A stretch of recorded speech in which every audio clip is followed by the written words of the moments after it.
فجر کی سنت کے علاوہ باقی 4 نمازوں کے بارے میں ائمہ اربعہ متفق ہیں کہ اقامت ہو جانے کے بعد مسجد کے اندر کوئی نماز پڑھنا نفل بھی جائز نہیں ہے، سنت بھی نہیں پڑھی جائے گی، بلکہ اگر سنت مؤکدہ بھی ہے تو بعد بھی پڑھی جائے گی۔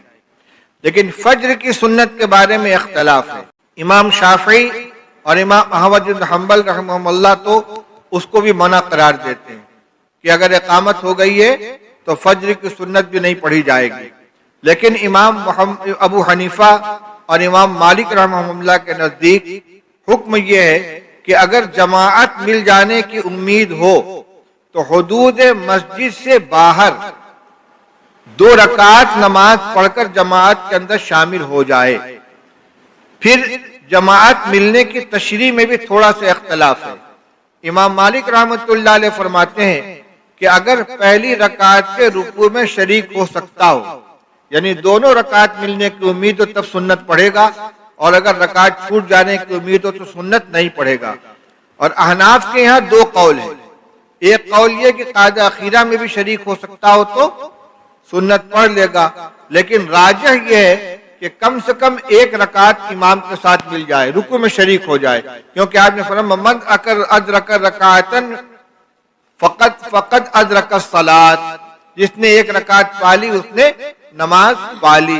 اس لیے 1 رکعت اگر مل جانے کی امید ہو تو سنت ادا کرے گا۔ سوال یہ ہے کہ جب روایت سے معلوم ہوتا ہے کہ سنت پڑھنے سے مطلق منع کیا گیا تو یہ حضرات امام مالک اور امام ابو حنیفہ فجر کی سنت کا استثناء کیوں کر رہے ہیں، اور اس ممانعت کی بنیاد کیا ہے؟ ہمارے نزدیک ممانعت کی بنیاد مسجد کے اندرونی حصے میں جماعت کے قریب کھڑے ہو کر سنت پڑھنا ہے۔ لہذا روایت کا یہ معنی تو ہو نہیں سکتا کہ اذا اقیمت الصلاۃ فلا صلاۃ الا المکتوبہ، یہ بھی بعض روایت کے الفاظ ہیں جس کو ترجمۃ الباب میں امام بخاری رحمۃ اللہ نے لے لیا ہے، چونکہ وہ روایت ان کے معیار کی نہیں تھی، اور کرتے یہی ہیں کہ اگر کسی روایت کے الفاظ ان کے معیار کے نہ ہو تو اس کو حدیث کے طور پر نہیں لاتے، ترجمۃ الباب میں ذکر کر دیتے ہیں۔ تو اذا اقیمت الصلاۃ فلا صلاۃ الا المکتوبہ یہ حدیث ہے مگر ان کے معیار کی نہیں ہے۔ تو اس روایت کا کیا مطلب ہے؟ کیا مطلق مسجد کے اندر اگر اقامت ہو گئی تو کہیں کوئی نماز نہیں پڑھی جا سکتی؟ گھر میں بھی نہیں پڑھ سکتے، مرد بھی نہیں پڑھ سکتے، عورتیں بھی نہیں پڑھ سکتی؟ ظاہر بات کہ اس میں اتنا عموم نہیں ہے۔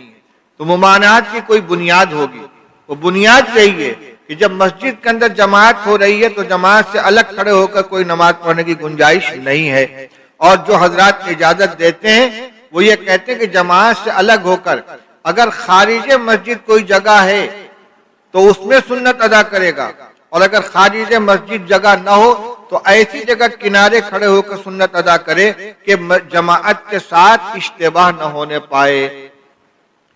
اور یہ استثناء فجر کی سنت کا کیوں ہے؟ 2 وجہ سے۔ ایک تو یہ کہ فجر کی سنت کی تاکید بہت زیادہ آئی ہے۔ رسول اللہ صلی اللہ علیہ وسلم نے فرمایا لا تدعوہما ولو طردتکم الخیل، فجر کی سنت کو ہرگز مت چھوڑنا چاہے تمہیں گھوڑے روند ہی کیوں نہ ڈالے، گھوڑوں کی ٹاپ کے نیچے دب جاؤ لیکن فجر کی سنت مت چھوڑنا۔ یہ خاص طور جو فجر کی سنت کے بارے میں فرمایا۔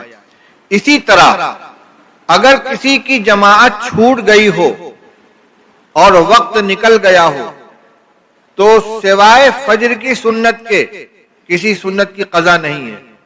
ظہر کی جماعت چھوٹ گئی، وقت کے اندر قضا کی جائے گی تو سنت کی بھی قضا کی جائے گی، لیکن اگر وقت نکل گیا تو صرف فرض کی قضا کی جائے گی۔